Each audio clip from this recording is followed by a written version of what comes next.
Shomurodovning narxi oshdi. Turkiyadagi legionerlarning yangi qiymati. Turkiya yashil maydonlarida o'zbek futbolchilarining haqiqiy vulqoni uyg'ondi.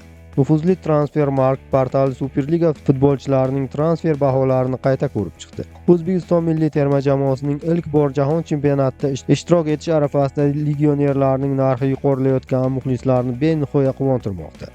Joriy mavsumda o'zbek ishqibozlarining nigohi asosan Istanbulga qaratilgan. Istanbul Başakşehir safida porlayotgan 2 yulduz jamoaning eng qimmatbaho aktivlariga aylandi. Eldor Shomurodov Rimdan Istanbulgacha bo'lgan muvaffaqiyat yo'li.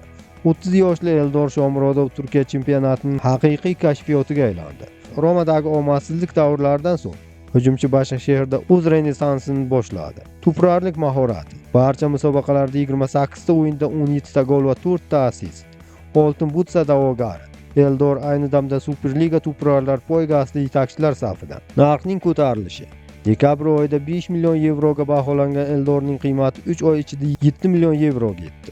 Abbosbek Fayzullayev. Ishonchli barqarorlik. 22 yoshli Abbosbek Fayzullayev ham Shomurodov bilan bir qatorda jamoaning eng qimmat o'yinchisi. 7 million yevro bo'lib turibdi. Garchi mavsum boshida moslashish biroz qiyin kechgan bo'lsa-da, uning iqtidori va salohiyati pasaymagan. Eng qimmatbaho o'zbek futbolchilari top 3. Abduqodir Husanov 35 million yevro. Eldor Shomurodov 7 million yevro. Abbosbek Fayzullayev 7 million yevro.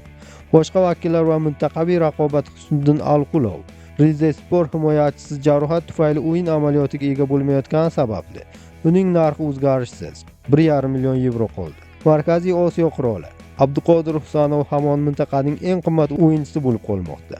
Uning 35 million yevrolik qiymati yaqin ta'qibchilari uchun yetib bo'lmas darajada.